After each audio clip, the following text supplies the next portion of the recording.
Shalom.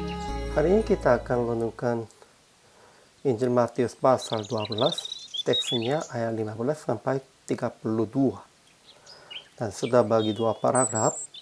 Paragraf yang pertama ayat 15 sampai 21. Sekalipun Yesus menyingkir dari sana, banyak orang mengikuti Yesus dan ia menyembuhkan mereka semua, supaya genapi firman yang disampaikan oleh Nabi Yesaya. Paragraf yang kedua ayat 22 sampai 32. Orang banyak takjub dan berkata, "Iya, ini agangnya anak Daud." Tetapi orang-orang Farisi berkata, "Dengan Beelzebul, penghulu setan, ia mengusir setan." Jadi Yesus menghardik mereka dan berkata, jika ia menentang Roh Kudus, ia tidak akan diampuni di dunia ini, tidak, dan di dunia yang akan datang pun tidak. Kesimpulannya, Yesus menyingkir dari sana sebab mengetahui maksud mereka ingin membunuhnya. Namun banyak orang mengikuti Yesus dan ia menyembuhkan mereka semua dan melarang mereka memberitakan siapa dia. Tetapi mereka memberitakannya dan lebih banyak orang datang kepada Yesus. Dan ketika Yesus menyembuhkan seorang yang kelaskan setan, orang Farisi berkata, ia bekerja dengan Beelzebul.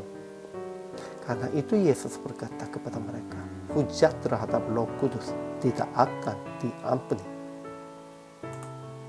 Ajaran tentang Allahnya. Pertama, Yesus tetap menyembuhkan banyak orang supaya menggenapi firman yang disampaikan oleh Nabi Yesaya. Kedua, Yesus menghardik orang-orang Farisi yang berkata, dengan Beelzebul, penghulu setan, ia mengusir setan. Dan Yesus berkatakan, hujat terhadap Roh Kudus tidak akan diampuni. Ajaran tentang manusianya. Pertama, sekalipun Yesus menyingkir dari sana, banyak orang mengikutinya. Kalau mereka sudah melihatnya yang baik, pasti akan mengikuti. Karena mereka melihat dari Yesus yang baik. Begitu mengikuti. Kedua, ketika Yesus menyembuhkan seorang yang kelaskan setan, buta dan bisu, orang-orang memuji Yesus dengan kata, ia ini agangnya anak Daud, maksudnya ia Mesias. Ketiga, tetapi orang-orang Farisi berkata dengan Beelzebul, penghulu setan, ia mengusir setan. Maksudnya apa ya?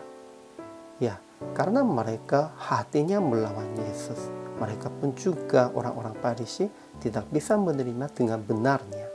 Mereka melihatnya dengan prasangkanya, demikian itu. Aplikasinya. Pertama, tetap mengikuti Yesus kemanapun ia pergi. Kita harus mengikuti Yesusnya dengan melakukan sesuai dengan kehendaknya. Kedua, percaya dan mengakui bahwa Yesus adalah anak Allah dan juru selamat kita. Kita harus mengakuinya tentang itu. Ketiga, jangan menghujat nama Allah dengan perkataan dan perbuatan yang tidak baik.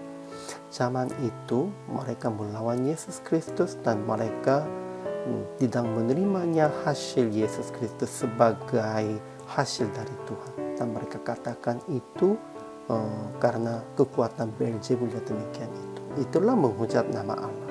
Namun zaman ini kita menghujat nama Allahnya dengan perkataan yang tidak benar, perbuatan yang hanya untuk dirinya sendiri, hanya mencarinya keuntungannya diri sendiri, demikian itu. Jangan melakukan itu.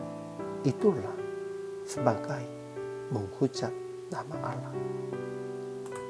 Jadi PR praktik hari ini, berbuat apapun sesuai dengan kehendak Tuhan. Dan jangan menghujat nama Tuhan dengan perbuatan yang tidak sesuai dengan kehendaknya. Biasanya kita melakukan hanya untuk menggenapi dan mencukupi untuk keinginan diri sendiri. Itulah menjadi hal yang menghujat nama Tuhan. Tidak melakukan itu aja. Hari ini juga selama melayani, Tuhan Yesus memberkati.